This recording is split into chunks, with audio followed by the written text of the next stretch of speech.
Police station ಬಂದು ಹಾಕ್ಬಿಟ್ಟೆ. ಆಚೆ ಕಡೆ ಆಗ್ತೀವಿ ಅಂತ ಹೇಳಿ. ನಮ್ಮ ಹೆಸರು ನರೇಂದ್ರ ಅಂತ. ಇಲ್ಲಿ ಏನಿಲ್ಲ, ಈ ಕಡೆ ನಮ್ಮ ಊರು ಹೊರಗಡೆ ಇರೋದಕ್ಕೆ ದಂಡಿಪುರ ಕಡೆ ಆಗ್ತಾ ಇದೀವಿ, ಗೌರಿಬಿಂದೂರು ಕಡೆ. ನಾವೆಲ್ಲ ಹೊರಗಡೆ ಇರ್ತೀವಿ ಅಂತ ಹೇಳಿ ಚಿಕನ್ ಅಂಗಡಿಗಳೆಲ್ಲ ತೆರವು ಮಾಡ್ತೀವಿ ಅಂತ ಹೇಳಿ ಇಲ್ಲಿ ನಾವು ಅಂಗಡಿಗಳಲ್ಲಿ ಎಲ್ಲ ಚಿಕನ್ ಅಂಗಡಿಗಳು ಮಾಡೋರೆ. ಇಲ್ಲಿ ಒಂದು ಚಪ್ಪಲಿ ಅಂಗಡಿಗಳ ರೂಮಾಗಿ ಇರೋರು ಎಲ್ಲ ಬೇಜಾನ್ ಚಪ್ಪಲಿ ಅಂಗಡಿ ತೆಗೆದು ಚಿಕನ್ ಅಂಗಡಿಗಳು ಹಾಕ್ಕೊತಾರೆ. ಸಂತೆ ಬೀದಿಯಲ್ಲಿ ಚಿಕನ್ ಅಂಗಡಿಗಳು ಆಗ್ತಾ ಇದ್ದಾವೆ. ಇನ್ನೂ ಬೇಜಾನ್ 4-5 ರೂಮ್ಗಳು ಆಗ್ತಾವೆ ಅಂತ ಹೇಳ್ತಾವ್ರೆ. ಇಲ್ಲಿರೋ ಗಿರಾಕಿಗಳು ನಮ್ಗೆ ಅಲ್ಲಿ ಅವಕಾಶ ಬರ್ತಾ ಇಲ್ಲ. ಇಲ್ಲೇ ತೊಗೊಂಡು ಹೋಗೋಣ, ಹತ್ರ ಆಗುತ್ತಂತ ಇಲ್ಲಿ ತೊಗೊಂಡೋಗ್ತಾರೆ. ನಮ್ಗೆ ಏನೇ ಒಂದು ಅವಕಾಶ ಇಲ್ಲ, ಇಲ್ಲಿ ದಾರಿ ಕೊಡಿ, ಇಲ್ಲಾಂದರೆ ಬೇರೆ ಕಡೆ ಎಲ್ಲನೋ ಒಂದು ವರ್ಗಾವಣೆ ಮಾಡಿ, ಒಂದು ನಮ್ಮ ಕುಟುಂಬ ಅಂತ ಒಂದು ವರ್ಗಾವಣೆ ಮಾಡಿ ಚಿಕನ್ ಅಂಗಡಿಯವರೆಲ್ಲ ಒಂದು ಕಡೆ ಹಾಕಿಸಿ. ಅಲ್ಲಿ ಊರಲ್ಲಿ ನಾವು ಹೊರಗಡೆ ಇರೋದಕ್ಕೆ ನಮ್ಗೆ ವ್ಯಾಪಾರ ಆಗ್ತಾ ಇಲ್ಲ, ವ್ಯಾಪಾರ ಇಲ್ಲ. ಇವಾಗವರೆಗೂ ಒಂದು ಬೋಣಿಗೆ ಆಗಿಲ್ಲ ಸ್ವಾಮಿ. ನಮಗೆ ಬೋಣಿಗೆ ಆದಿ ನಾವು ಹೊಟ್ಟೆಪಾಡು ಏನು ಮಾಡ್ಬೇಕು ಸ್ವಾಮಿ? ದಿನನಿತ್ಯ ನಾವು ಕೂಲಿ ಮಾಡ್ಬೇಕು, ಇಲ್ಲಿ ತಿನ್ಬೇಕು ಸ್ವಾಮಿ. ಊರು ಹೊರಗಡೆ ಇರೋದಕ್ಕೆ ನಮ್ಗೇನು ಅವಕಾಶ ಸಿಗ್ತಾ ಇಲ್ಲ. ನಮ್ಗೆ ಹೊರಗಡೆ ಇರೋದಕ್ಕೆ ಅವಕಾಶ ಇಲ್ಲ ಅಂದರೆ ನಮ್ಮ ಊರು ಒಳಗಡೆ ಇರೋದು ಎಲ್ಲಿ ಸ್ಥಾನದಾಗಿದ್ದೋ ಒಂದು 8 ಅಡಿ ಜಾಗ ಮಾಡಿಕೊಡಿ ನಮಗೆ. ಇಲ್ಲ ರೂಮ್ ಮಾಡಿ ಏನೋ ಒಂದು ಅವಕಾಶ ಮಾಡಿಕೊಡಿ ನಮ್ಮ ಪಂಚಾಯತಿಯಿಂದ, ಇಲ್ಲಾಂದರೆ ನಮ್ಮ ಇಲಾಖೆಯಿಂದ, ಪೊಲೀಸ್ ಇಲಾಖೆಯಿಂದ ಮಾಡಿಕೊಡಿ ಅಂತ ಹೇಳ್ತಾ ಇದ್ದೀವಿ ಸರ್. ಅಧಿಕಾರಿಯಿಂದ ಬಂದು ಮಧುಗಿರಿಯಿಂದ, ಪೊಲೀಸ್ ಠಾಣೆಯಿಂದ, ಪಂಚಾಯತಿಯಿಂದ ಎಲ್ಲ ಬಂದು ಬೀದಿ ಕಡೆ ನಾವು ಅಂಗಡಿ ಇಟ್ಕೊಂಡಿದ್ವಿ, ಕೋಳಿ ಅಂಗಡಿ. ಆ ಪಂಚಾಯತಿಯಿಂದ ಬಂದು ಎಲ್ಲ ಕೋಳಿ ಅಂಗಡಿ ಬಸ್ ಸ್ಟ್ಯಾಂಡಾಗೂ ಇರಬಾರ್ದು, ಊರಾಗಿರಬಾರ್ದು ಅಂತ ನಮ್ಗೆ ಹೇಳ್ಬಿಟ್ಟು ನಮಗೆ ಅವಕಾಶನೇ ಕೊಡ್ದಂಗೆ ಎಲ್ಲ ಕೋಳಿ ಅಂಗಡಿ ಎಲ್ಲ ಹತ್ತಿಸ್ಬಿಟ್ಟವ್ರೆ. ಬೀದಿ ಇರೋ ಅಂಗಡಿ ಎಲ್ಲ ಪೆಡಿಗೆ ಅಂಗಡಿ ಎಲ್ಲ ಎತ್ಸವ್ರೆ.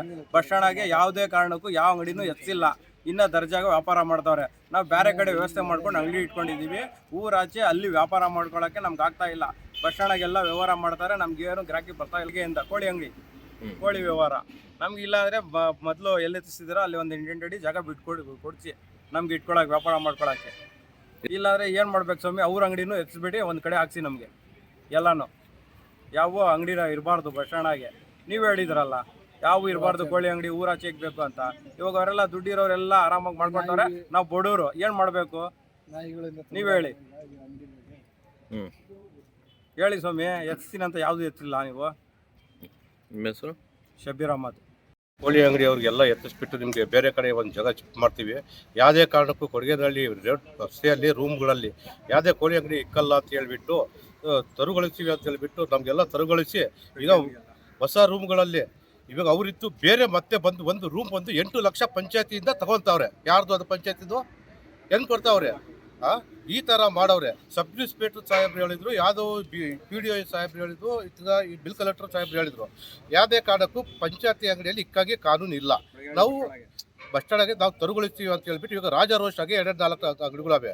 ನಮಗೆ ಎಲ್ಲೋ ಜಾಗ ನೋಡ್ಕೊಂಡು ಅಲ್ಲಿ ಒಂದು 1000 ರೂಪಾಯಿ ಅಂತ ಬಾಡಿಗೆ ಮಾತಾಡಿದ್ವಿ. ಬಾಡಿಗೆ ಮಾತಾಡಿದ ಜಾಗ ಇಲ್ಲೆಲ್ಲ ಈ ಅಂಗಡಿಗಳಾದರೆ ನಮಗೂ ಅಲ್ಲೂ ಯಾರು ಗಿರಾಕಿಗಳು ಬರ್ತಾ ಇಲ್ಲ. ಇನ್ನೂ ಅಂಗಡಿಗಳು ಜಾಸ್ತಿ ಆಗ್ತಾ ಇದೆ. ಅದರಿಂದ ನಮಗೂ ಬೀದಿ ಪಾಲು ನಾವು ಸಾಲ ಮಾಡಿದ್ದೀವಿ, ಸಂಘಗಳಾಗೆ ದುಡ್ಡು ಕಟ್ಟಬೇಕು. ನಮ್ಮ ಹೆಂಡತಿ ಮಕ್ಕಳು ಬೀದಿ ಪಾಲಾಗೋರು ನಮ್ಮ ವಿಷ ಕೊಡೋ ಪೈಸೆ ಬಂದಿದೆ.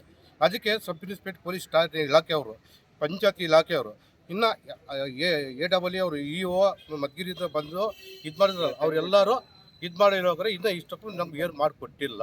ಅದರಿಂದ ನಮಗೆ ಜಾಸ್ತಿ ಬಾಧೆ ಆಗಿದೆ. ವಿಷಯ ಕುಡಿಯೋದು ಒಂದೇ ನಮ್ಗೆ ಬಾಕಿ ಇರೋದು. ಅಂದರೆ ಅಂಗಡಿಗಳು ಎದ್ಬಿಟ್ಟು ನಮ್ಮ ಅಂಗಡಿಗಳು ಜಾಗ ಕೊಟ್ಟಿರೋಂಗೆ ಹೊಸದಾಗ ಬಸ್ ಸ್ಟ್ಯಾಂಡಾಗೆಲ್ಲ ರೂಮ್ ಪಂಚಾಯತಿ ರೂಮ್ 8 ಲಕ್ಷ ತಗೊಂಡವ್ರೆ. ಅವರು ಹೊಸದಾಗಿ ಚಪ್ಪಲಿ ಅಂಗಡಿ ತೆಗ್ದವ್ರೆ, ಜೋಳಿ ಅಂಗಡಿ ತೆಗೆದ್ಬಿಟ್ಟು ಹೊಸದಾಗಿ ಕೋಳಿ ಅಂಗಡಿ ಇಕ್ಕವ್ರೆ. ಇವಾಗ ನಮ್ಮ ಪಾಡು ಏನಾಗಬೇಕು? ಎಲ್ಲ ತೋರಿಸಿ ನಾವು ನೋಡಿದ್ವಿ. ಇವಾಗ ಅಲ್ಲಿ ಗಿರಾಕಿ ನಮ್ಗೆ ಬರ್ತಾ ಇಲ್ಲ. ವಿಷ ಕುಡಿಬೇಕು ಅಂತ ಇಲ್ಲ ಅಂದರೆ ಫೈನಲ್ ಆಗಿ ಇದೇ ಒಂದು ನಿಮಿಷ ಇದೇ ಇದರಲ್ಲಿ ಒಂದು ನೂಕೋ ಗಾಡಿಯಲ್ಲಿ ನಾವು ಇಕ್ಕೊತೀವಿ. ಎಲ್ಲೋ ಕ್ಲೀನ್ ಮಾಡ್ಕೊಂಡು ಬಂತೀವಿ. ಇಲ್ಲಿ ಒಂದು 5-6 ಅಡಿ ಜಾಗ ಕೊಡ್ತೀವಿ. ನೂಕೋ ಗಾಡಿಯಲ್ಲಿ ಮಾರ್ಕೊಂಡು ನಾವು ಹೆಂಡತಿ ಮಕ್ಕಳಿಗೆ ಹೊಟ್ಟೆ ಪಾಡು ಮಾಡ್ಕೊತೀವಿ. ನಮ್ಗೆ ಅಷ್ಟೇ. ನಮ್ಮ ಹೆಸರು KM ಮೊಹಮ್ಮದ್ ಗೌಸ್, ಕೊಡಗೇನಹಳ್ಳಿ.